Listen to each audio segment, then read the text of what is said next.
Have you ever worked so hard to make it, and then, when you finally got there, you felt nothing?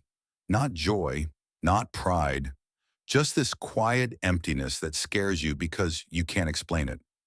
Let me show you why. There's a stickman standing at the edge of a neighborhood, and every yard has something tall in it. Trophies on pedestals, shining signs, big houses, loud success. And in the biggest yard of all, there's a ladder, a huge ladder, so tall it disappears into the clouds. The stickman stares at it like it's the only way to be seen. Because down here on the ground, people don't look at you, they look over you. So he steps into that yard. At first it feels good. The ladder is solid. The first few rungs are easy, and people notice. A few heads turn, a few nods. Someone points like, "Look, he's climbing." And the stickman's heart wakes up. He climbs faster. Not because he loves the climb, but because he loves the feeling of being watched. Higher, higher. His legs start shaking. His hands start hurting. But he keeps going because he can almost hear it. Finally, you're somebody. And every rung has a label. Prove it. Hustle. Don't stop. Be more. The higher he goes, the smaller the people look, the quieter the applause becomes, and something changes. Up there, the air is cold. He reaches the top, finally, and stands on the highest rung like he's won. He looks down, waiting for the moment, waiting for the happiness to hit, but all he feels is wind. He looks around, no view, no meaning, just height.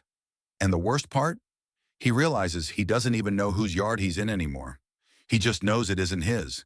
His chest tightens, because he climbed all this way for people who were never going to carry him when he fell.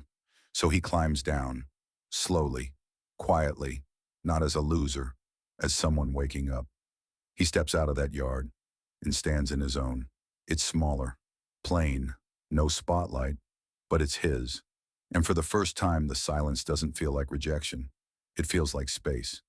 He looks at the ground and notices something simple: wood, tools, a few loose nails.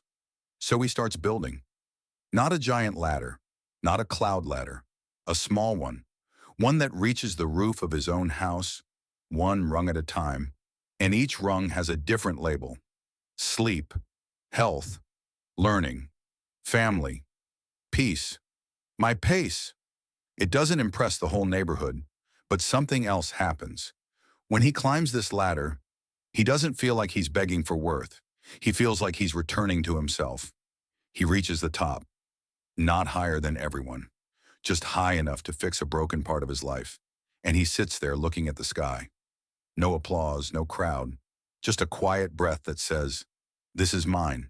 So if you've been climbing a ladder just to be accepted, if you've been chasing goals that make you look successful but feel empty when you touch them, maybe you're not lazy. Maybe you're not ungrateful. Maybe you're just in someone else's yard. Come back to your own. Build the ladder that fits your life. Because the goal isn't to stand above people. The goal is to stand at peace with yourself. And that peace, that's real success.